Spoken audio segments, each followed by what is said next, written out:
Hi guys, and welcome to the Marc the Shark MMA show. Appreciate you guys watching me here on my Twitch channel.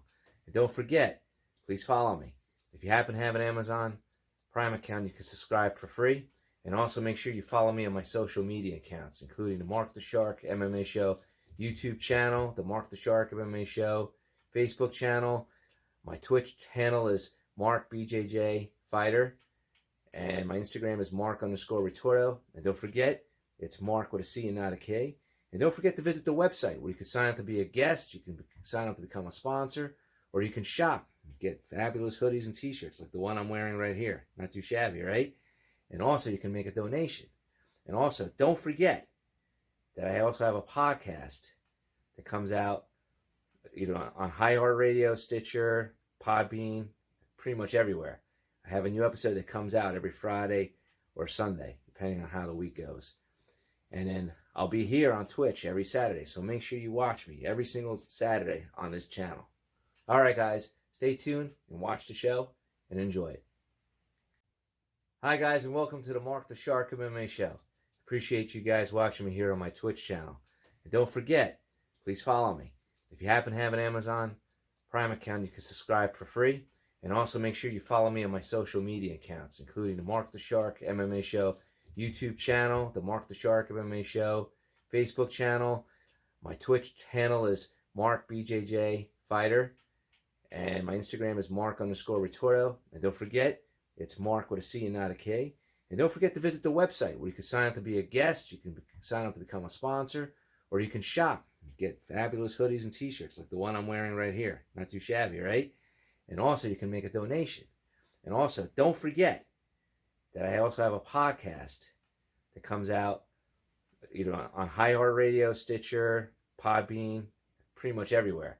I have a new episode that comes out every Friday or Sunday, depending on how the week goes. And then I'll be here on Twitch every Saturday, so make sure you watch me every single Saturday on this channel. All right, guys, stay tuned and watch the show and enjoy it. Guys, if you're watching us on YouTube, make sure you hit the subscribe button on our YouTube channel and hit the alert button so you get updates. And also, you can follow us on Facebook, Twitter, and Instagram.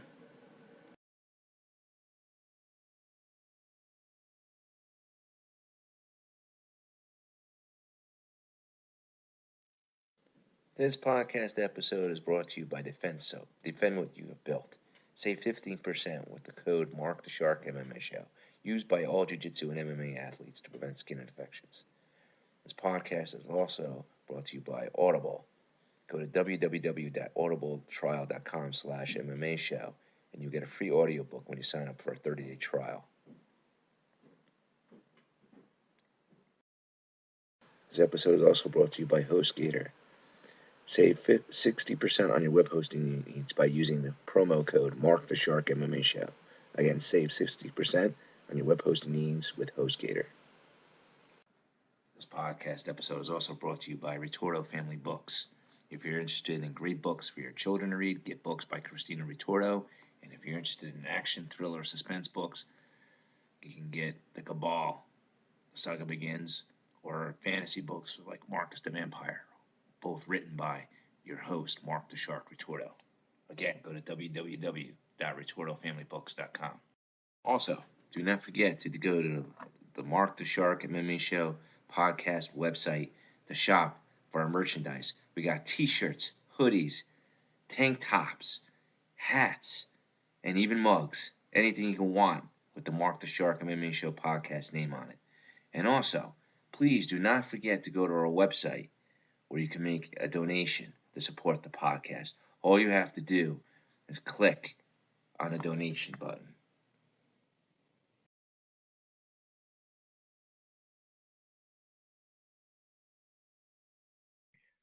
All right, guys, we're back on the show, and today I got a very special guest, former UFC and Bellator professional MMA fighter, Clifford Starks. How you doing today, Clifford? I'm well, thank you. Thank you for having me on. So where are you from? What state are you from? I'm originally from California, but I've lived in Arizona most of my life. So I consider myself almost native of Arizona. Oh, okay. Yeah. Yeah, so the weather down is probably nice where you are now, right? It's a little bit warm right now, but I'm thinking late September, early October, it should start cooling off. Okay, okay. Yeah. All right. And then, yeah, so how did you get into martial arts? Like, did you have like a wrestling background first or a boxing Yeah. background? Well, I started with the wrestling background. I wrestled in high school, and I also wrestled at Arizona State University. So I Okay. wrestled with a bunch of studs over there, from Cain Velasquez, Ryan Bader, CB Dollaway, and they actually started training in MMA well before I did. I just got into it because the itch was still there. You know, I missed the competitive spark, and I wanted to get back in there and see what I could do. Now, did you start MMA right after you got done with college, or was it like years later? It was actually years later. So I officially started in 2009, and I graduated in 2005. Oh, okay. Okay. Yeah, so I've been personal training and coaching and just going that route. Now, how was it going? Like, did you know those? I guess obviously you know those guys like Cain Velasquez and all those other guys, right? Did Yeah. you? Hmm. But when you were in the wrestling room, you guys more matched you up guys according to weight, right? They Or did. I was actually the guy who went with Kane the most. There's actually a funny story behind that, because no one wanted to go with that guy. He's an animal. No one wanted to go with him. Yeah, so I was the only guy who would really go with him regularly. It wasn't fun, but it toughens you up. yeah. I can imagine. Right. Yeah, absolutely. Now, what weight class did you fight at as a pro? I was an 85er, so I fought at 185. So you probably walked around like around 205 maybe? Yeah, I was between 200 and 205. And how big were you in college when you were wrestling with Kane? I got up to around 215, 220, and that was more, I was force feeding myself just because I had to keep the weight on. Oh, really? Would you have Hmm. preferred to wrestle at a later weight class, or I would have liked to be at a lighter weight class.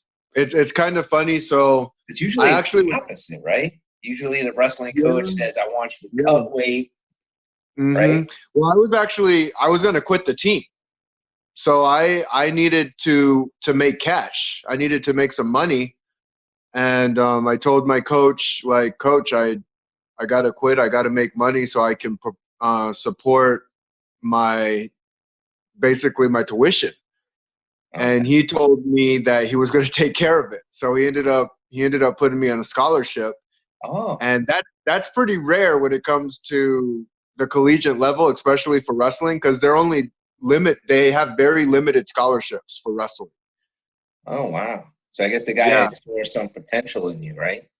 yeah, Whether it's yeah. on the mat or So, off the so mat. I'm like, okay, well, I'll definitely stay on if you're gonna pay for my tuition. Wow. Do you still keep in touch with your wrestling coach from college, or? From time to time, yeah, it was Tom Ortiz. Yeah, Okay. so he ended up becoming a coach in MMA as well, for Fight Ready, and he actually started his own promotion too. Oh, okay. What's the name of that Yeah, promotion? Do you know the name of the it, or? World Fighting Federation, Oh, okay. WFF. Hmm. Oh, okay. That's interesting. Did he ever do any MMA himself, or? He did do a couple matches. Yeah, he actually did pretty good too. Wow. Yeah, Yeah. So how many amateur fights did you have before you turned pro? I just went straight to pro right away. Wow. Yeah. I don't. Well, it's not unheard of. Some people do it today. Yeah, yeah. Some do I it, mean, not having everybody. having the background definitely gives you that option to really go into that, because if you're wrestling at like a D1 level wrestling level, you're like a black belt in something, at least Yes. in one of the arts. Yeah, and so Yeah. you're just learning other arts and adding onto that. Yeah. Now, how? I'm assuming you worked on your striking, and when you started your mixed martial arts training. Like, Who was your big time. primary striking coach? Did you go to Trevor Trevor Lawley and Jameson White. Oh, okay. Yeah. So was your training under one roof, or did you have to go somewhere else? I started at one spot, and then I started going to a couple different places, because in order to really sharpen your skills in all areas, it's important to find different training partners. Okay. Yeah. How quickly or not quickly did the striking come to you? It came relatively quickly, but it's also the time you put in, just like anything else. Like they say, some people are born with innate abilities, and I kind of do believe that, but at the same time, it takes a lot of effort to really tailor and sharpen a skill set. And so I just put in a lot of effort in the gym to get sharp in that area. Now, did you find yourself when you were training in your striking that you had to cut back on your grappling? A little bit, It's yeah. only so many hours in a day, right? It kind of hurt me a little bit because I was so striking focused. I actually went away from my wrestling, and some of my matches, it did actually hinder what I could have potentially done in a couple of my fights. Okay. Okay. Now, how were you when you were growing up? Like, did you start wrestling like when you were 5 or 10, or? I started wrestling late, actually. Really? I was actually a pretty heavy set kid, and let's see, when did I really start taking it serious? Around 14, 15 years old. I was just done of being called and made fun of as being the big fat kid, and I made a transition and I did the things that I needed to do, and I ended up wrestling my freshman year in high school. Yeah, that was the start of my athletic career. Funny thing is, so I started off with doing a camp, Okay. and when season started, our coach is like, he's kicking our ass. And I'm like, what the hell is he doing? Like, what did we do something wrong? So afterwards, I go to one of my teammates. I'm like, what did we do wrong for him to do all this crap to us? He goes, Cliff, that's conditioning. That's what you're supposed to do. You're getting ready for the season. I'm like, man, okay, well, live and learn. But that's how green I was in the sport. Like, I didn't know that you had to do all of those things. Yeah. Well, I find that's different. Like with wrestling, I would say wrestling and definitely like Thai fighters, they do a lot of more conditioning than just the technique. You know, like jiu-jitsu guys, they're kind of like lazy with that. They should do it, though. That's why they get so tired after like the second round. Yeah, they don't believe in warm-ups. They just, they go over a few techniques and they go right to it. Whereas the wrestlers, you guys are like drilling those takedowns over and over again. And then on top of it, you're doing the conditioning, like Yeah. when I went to York College, and I remember I had a neighbor in my dorm. He was on the wrestling team, and he would I think he was running in the morning or in the afternoon. I forget it. They would have him run like 5 miles. Then they would hit the weight room, and then the third section would be just wrestling. Yep. Yeah. So I guess that's why it's probably a little, other than the techniques themselves, probably a little easier for wrestlers to get into MMA, right? Because they're used to that, all that hard. It helps a lot. Yeah, it helps a lot because it's, they talk about mindset, and mindset's a lot more than just thinking it. Mindset's doing it too. Like, you can't just think your way into conditioning or being in shape. And so as a wrestler, you're going through a grind. You're going through a grind and a push, and it toughens you and it strengthens you. And so not only does your body become calloused and hard, your mind becomes calloused and hard too. So you were in high school, you wrestled. Did you do any other sports other than wrestling? Did you do football at all? Or? Yeah, so I was a football player, and I did track and field as well. I was a shot putter and a discus thrower. Holy shit. Yeah. Wow, man. You're real athletic. Yeah, I did well for myself. I was actually a state champion in the shot put and All-American in football too. Wow. Now, was there Yeah. any point when you were doing the because you when you were doing the football, did you see yourself doing football? Did you do football in college or just the I rest? did. Yeah. Well, I did for a couple years because I went to a community college. So Okay. I played for a few years at a community college. Oh, okay. I Okay. just didn't, yeah, I didn't like football as much as the what I really like the one-on-one sports.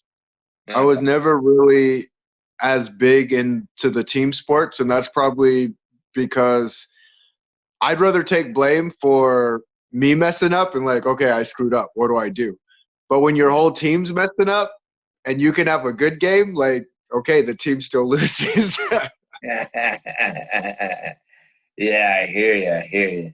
That's amazing.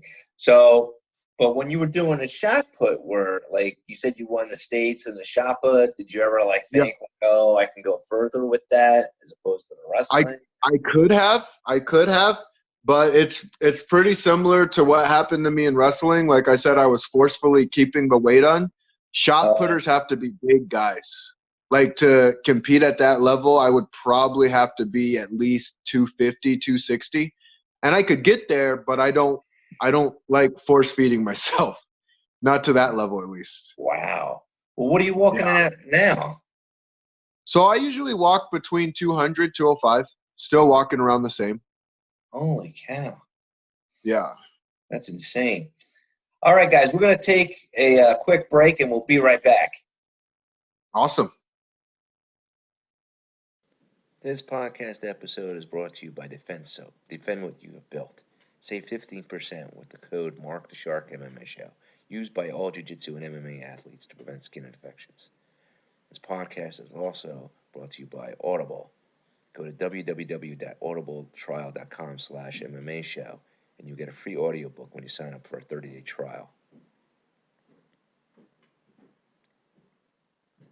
And the podcast is also brought to you by the Renzo Gracie Academy of Ramapo Valley. Save 10% with the code Mark the Shark MMA Show.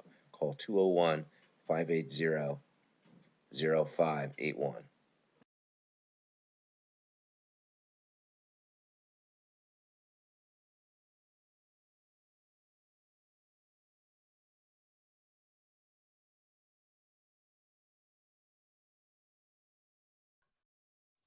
All right, guys, we're back on the show.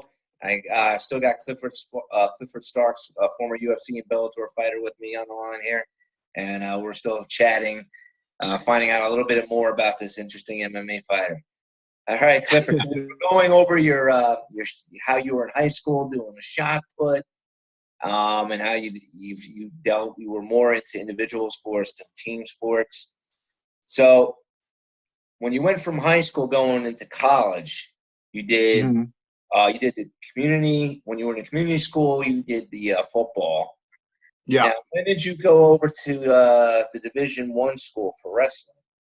Was that like after So and 2 years? yeah, so I went to the community college from 2000 to 2002, Okay. and then I ended up wrestling in 2002. I went straight to ASU from there. Oh, okay. Yeah. Okay. Now, how did you get into MMA? Like, was there a particular individual, or did you see a certain fight and you're like, all right, I gotta find out more about this, or was there someone in your wrestling team that contacted you? How did you find out about it? You know, so I knew about it and I had watched it and I thought it was crazy, to be honest. I'm like, this crap's insane, right? And I don't know, I got the itch to give it a try. I'm like, I like trying complicated things. It looked hard to do, and I wanted to see if I could be any good at it. So Okay. I'm like, all right, well, let me give this a try. See if I can do something with it. Yeah. Now, who was your first fight with? I don't know if you can remember that far back. Like, who was the Um, first it fight was that you fought? it was Rage in the Cage. I Okay. don't remember the guy's name. I looked like crap in the fight. I looked terrible because I didn't know how to fight. Um, but I actually retired him. So I broke 3 of his ribs and his orbital. I felt pretty bad about that. I did feel bad about that. Oh, But yeah, I was built to be a fighter though. Like my body is built to fight. I have a tough chin. I'm a strong guy. I have a dense bone structure. So I have all the capabilities of being a good fighter, and that guy just didn't have the capabilities. And honestly, it's a hard lesson to learn if you have it or not, because there's no way to know unless you actually get in there, and then you kind of know. wow. I'm assuming the Yeah. other guy had like maybe 1 or 2 more fights more than you, or No, we were both debut fighters. Yeah, we were both debut fighters. And can you yeah, it imagine was, that? Your MMA debut, you get your orbital ball broken. yeah. I know, it's just kind of like, and the funny thing is, I didn't even know that happened until my second fight. So his coach saw me. He's like, "Hey, you remember me?" Like, "Oh yeah, you coached that one kid that I fought." And I was like, "How's he doing, by the way?" And he chuckles. He goes, "Oh, you retired him." He goes, "He broke 3 of his ribs and his orbital." Like he was like, "Yeah, this isn't for me." And I was just like, "Damn, I'm sorry to hear that." But at least he found out that it wasn't for him. Yeah, definitely. Yeah. Yeah, wow. Now, which organization did you go to first? Like after that, like down the road, The was it bigger one. UFC or was it Bellator? So I fought in something called Shark Fights, and Okay, then I signed I on like to that. the It's got my UFC. nickname in there. Yeah, yeah, absolutely, absolutely. And then so I got signed on to UFC after that. And the funny thing is, I probably was in the UFC a little too early. And I wanted to make it to the UFC in a year, and I ended up doing it, but my skill sets just weren't as sharp. They weren't nearly as sharp as when I fought in Bellator or fought in the WSOF. And I ended up fighting. I could fight with them, but it was like there were certain positions that I wasn't good in. Like for instance, I fought Ed Herman, and I was beating the crap out of him, and he ended up doing this. It was a pretty nice sweep. He ended up sweeping me on my back, and I didn't have the jujitsu skills that I ended up learning later on, and I ended up giving him my back, and he got Oh, me in a chokehold. Mhm. Yeah. oh, wow. Now you had like 3 fights in the UFC, right? Yeah, so I beat a guy named Dustin Jacoby. Okay. He was my first fight, and I ended up fighting. My third fight was with Yoel Romero, and I felt good in the fight. Yeah, I felt good in the fight. The guy's a beast, explosive, very powerful dude. And he ended up catching me with a flying knee, and he caught me. Yeah, yeah, go figure, right? So, and Don't feel bad. He he caught caught, Weidman with that too. yeah, he caught a few people with that damn thing. And the biggest thing was I felt good. I felt good in the fight. He threw it up there in a spot that I didn't think he could get it. Like I didn't think he could connect with where he was, and he could. I dropped my guard for a second, and that's all it takes in the sport sometimes. Wow.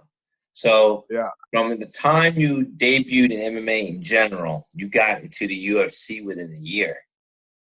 That Hmm. is, wow. That's pretty impressive, dude. My hat's Yeah, off yeah. to you. Wow. I know my coach was like, "There's no way this is gonna happen," because I actually told him I wanted to do that too, and he's kind of like he sat me down. He goes, "That doesn't happen," which made me want to do it that much more. So I'm like, "Well, now Yeah, I really yeah. want to try this So thing." how did you get the call? Like, was the Dana or someone matchmaker see you fight somewhere else? Did you win a title? Yeah, so when I won in shark fights, Dustin Jacoby had I can't remember Brad Tavares. So Brad Okay. Tavares was supposed to fight Jacoby, and Tavares got hurt, and so they needed a replacement. And so I actually fought a week before that too. And so they're like, "Are you down to fight?" And I go, "Yeah, absolutely." Wow. So did Yeah. they contacted your trainer or They contacted the agent I was working with at the time. Oh, okay. Yeah, his name was Jason Chambers. Okay. Yeah. And then how far after the UFC did you go into Bellator? I had fought in Bellator a couple times, on and off. So whenever they would hold an event in Arizona, I would fight on those cards. Okay. I'm actually undefeated in Bellator too. Okay. Now, when you Yeah. did the UFC, did you have a contract? Well, the first one you were a replacement. Were the other ones like, they saw you, you won, they give you a contract for 2 more fights, or was it?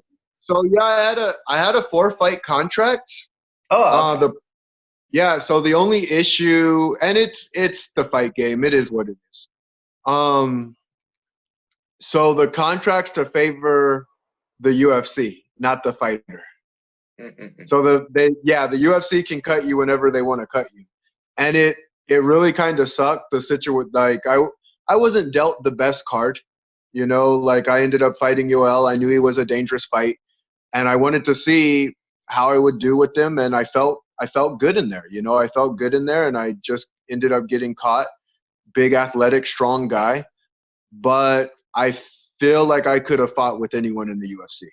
And he ends up going on to fight for the title 2 times later on. Yeah. And that's the fight that gets me cut. Like I was just kind of like, that's the way life goes sometimes. Yeah. So when you were in the UFC and then was Bellator, were you doing Bellator at the same time, or was it like after the UFC contract? Because I don't know if they had It was after the UFC contract. Okay. Mm-hmm. Now, who was your first fight in Bellator? Do you remember? I fought a guy named Joey Yeager. Okay. Yeah. And then obviously you won that because you said you're undefeated in Bellator, Yeah, right? Yeah. It's funny because so I'm fighting him, and no disrespect to Joey, because Joey's a great fighter, but he's not nearly as athletic as Yoel. And in the back of my head, I'm kind of like, okay, let's watch out for certain moves. There were just certain moves that Joey could never do that Yoel could do, but it's in the back of the fighter's mind a little bit. And so you just have to make sure that doesn't play out. And I ended up beating him, but I didn't beat him the way I wanted to beat him. Okay. And then you went on to World Series of Fighting, right? Yeah.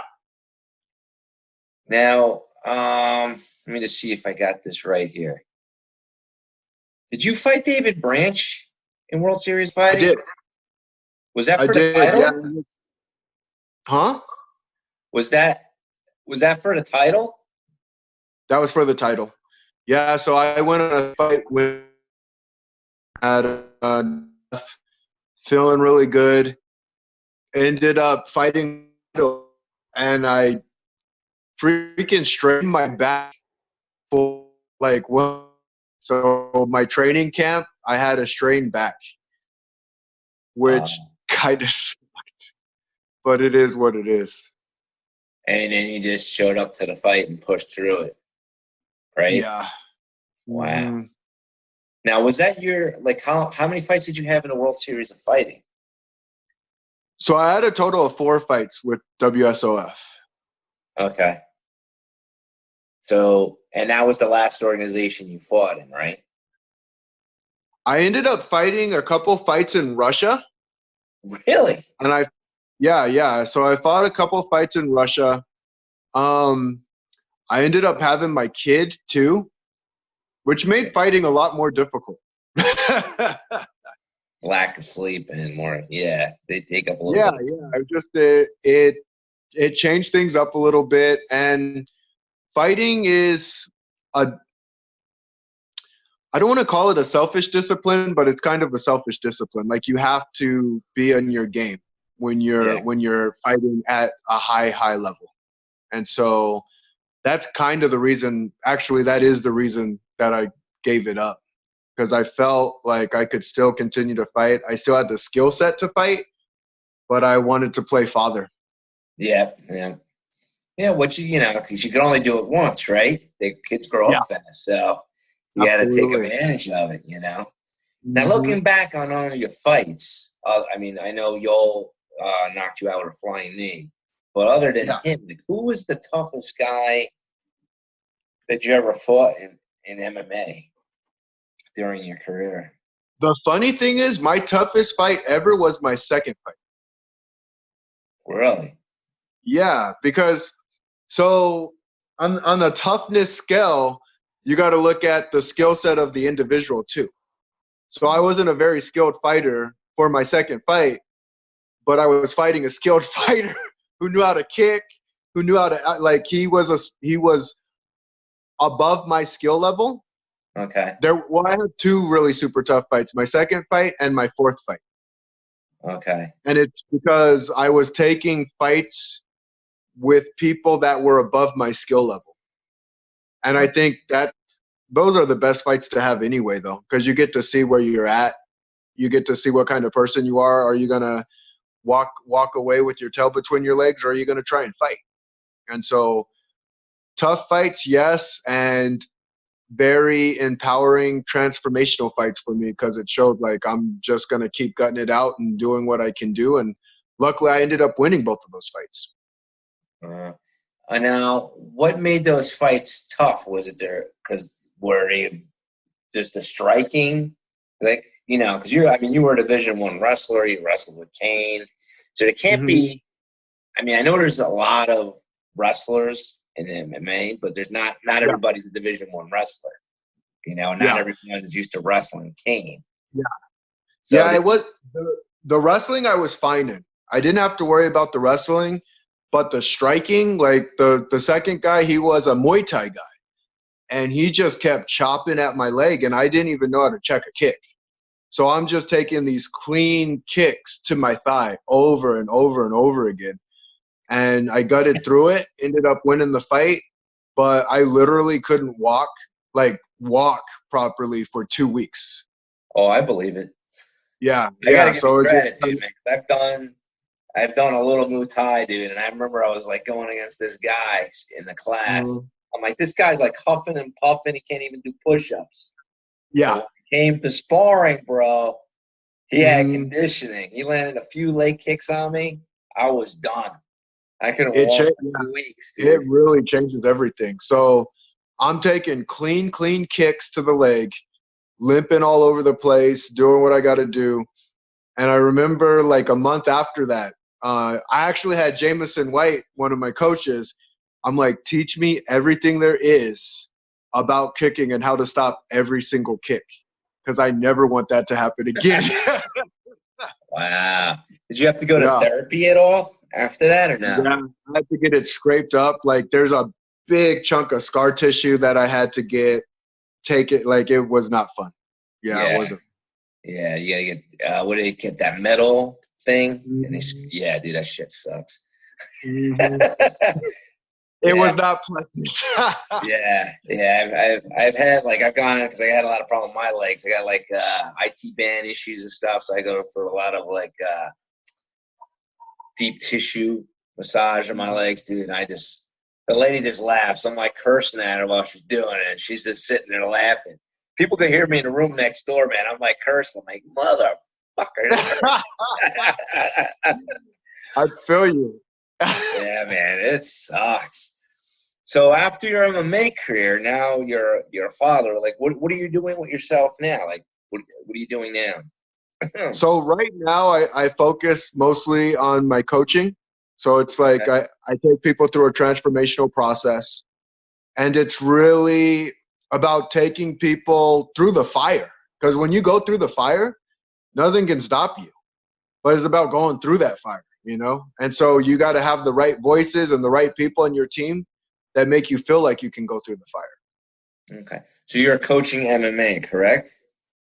No, I actually focus on several different things. So I do MMA, and so I also have my personal training, and I focus on mindset too.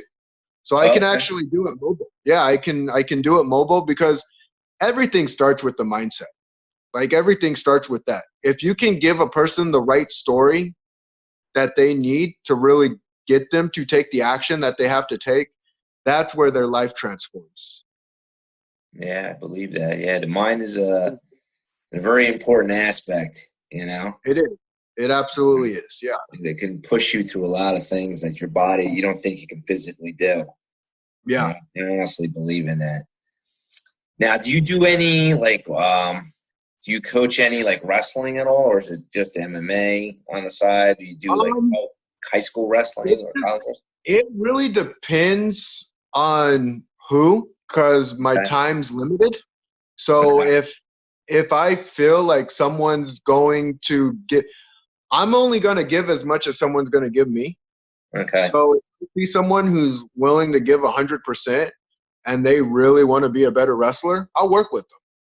Okay. But if they just want to kind of lollygag and have a little bit of fun with wrestling, I don't have time for that right now. And so I'm just kind of like, yeah, just go train with the other guys. Gonna be completely honest. Now, do you stay in touch with the other guys, that made it to the UFC, like Kane? Do you stay in touch with them, the guys that you Kane wrestled from with? time to time when he's out on this side. Yeah, I've stayed in touch with him from time to time. More so Ryan Bader. I haven't talked to CB for a while. I have to say what's up to him though. Like I respect and love all those guys. They're a great group of guys. The reason I kind of stay a little more touch with Bader is he's still in kind of the training circuit. He's a two-time Yeah.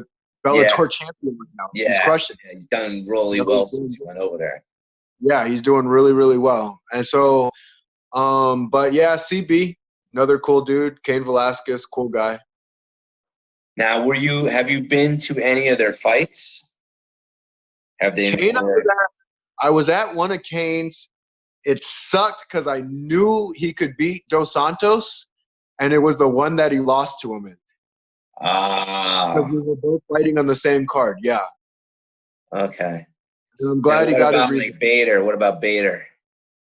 I've never been to Bader's fights. I've watched him fight.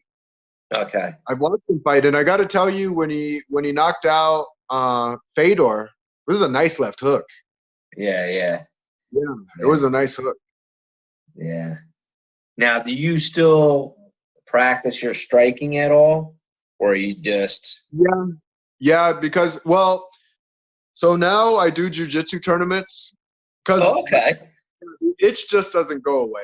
Like it never really goes away. That's even when I went from athletics to not doing anything. That's why I had to go out and fight. I had to. I couldn't just sit on the sidelines anymore. And even with being a personal trainer and helping people get to where they need to go, you just have, the hunger doesn't go away. That fire doesn't go away. It keeps burning. So you have to have an outlet for it, some way or another. Okay. So what kind of jiu-jitsu tournaments are you doing? Like the NAGA, IBJJF, submission only, or?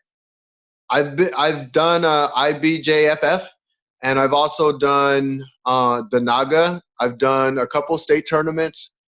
I'm going to do one of the submission only. That's coming up in November, I believe. I have to double check on that. But yeah, I like doing them all. Okay, I could see you probably like advanced up pretty fast in there too, right? Because you're Division I. Oh yeah. It's helped a lot. Yeah, I can imagine because you already got the takedowns, and then you're already used to competing, which a lot of jiu-jitsu guys aren't used to that. Not to mention the takedowns. So okay, so that's cool that you're still being active and doing that. Yeah, it's fun. Okay, but you don't do any of the striking anymore or anything like that, or?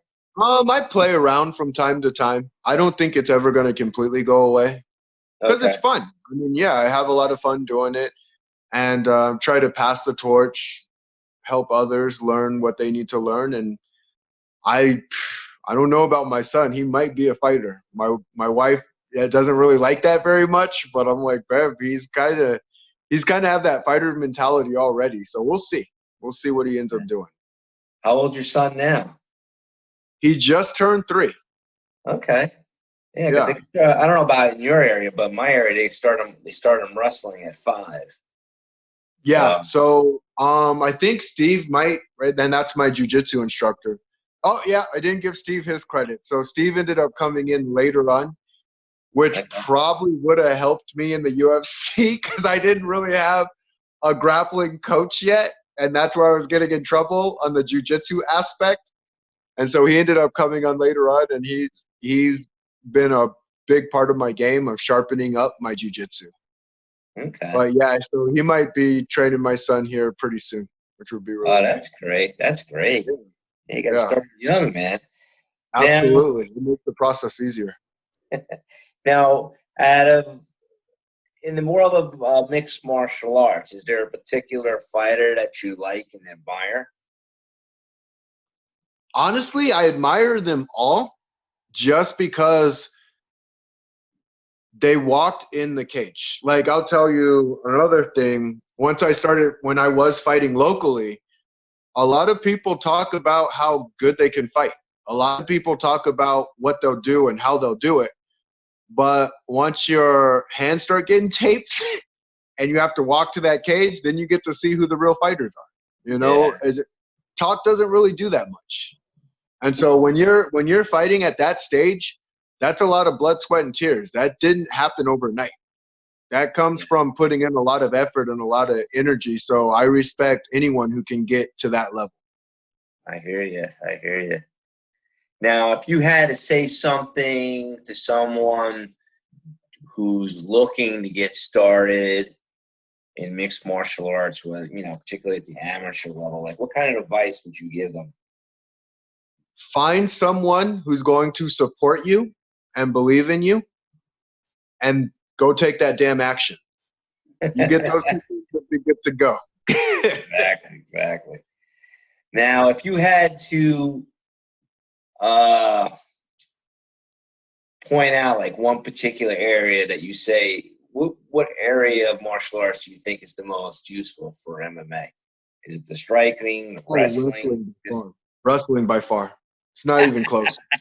And it's not a biased statement. It's not to be biased being a wrestler myself. Yeah. I've trained in all the arts. They make you feel like,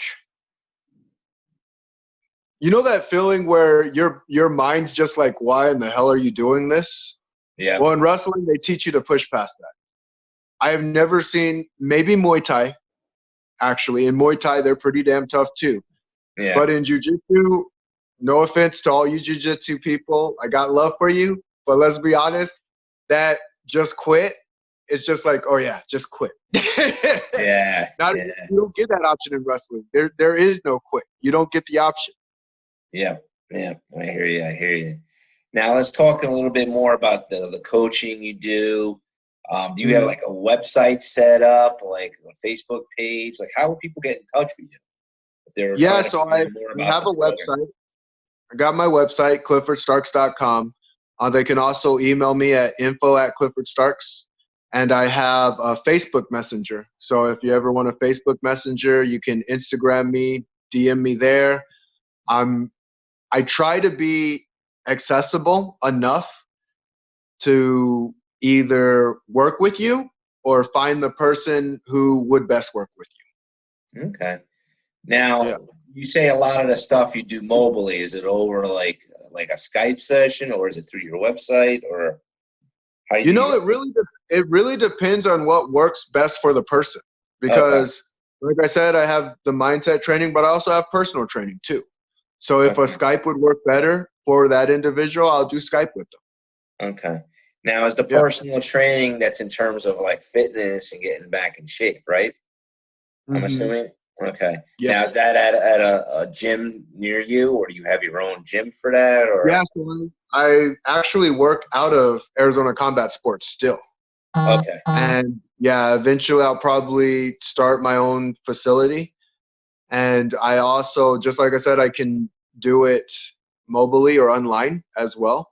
So if someone would rather do it through Skype or do it through another means, I write out workout programs too.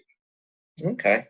Well, that's good to know. So they got your website. If anybody wants to get in touch with Clifford, he's got the website set up. You can get in touch with him on Facebook. I think you also gave out your email address. Yep. Clifford, it was a great having you here on the show. Hopefully we can have you back on in the future. I appreciate it. Everybody will be back after this break. All right, guys, we'll be right back, but first a word from our sponsors. Guys, if you're watching us on YouTube, make sure you hit the subscribe button on our YouTube channel and hit the alert button so you get updates. And also, you can follow us on Facebook, Twitter, and Instagram. This podcast episode is also brought to you by Ritordo Family Books. If you're interested in great books for your children to read, get books by Christina Ritordo. And if you're interested in action, thriller, suspense books, you can get The Cabal, The Saga Begins, or fantasy books like Marcus the Vampire, both written by your host, Marc the Shark Ritordo. Again, go to www.ritordofamilybooks.com. All right, guys, this week's episode is done on a live show. But if you happen to be listening to this in the podcast format, keep listening because there's more content to follow. All right, guys, see you guys next week.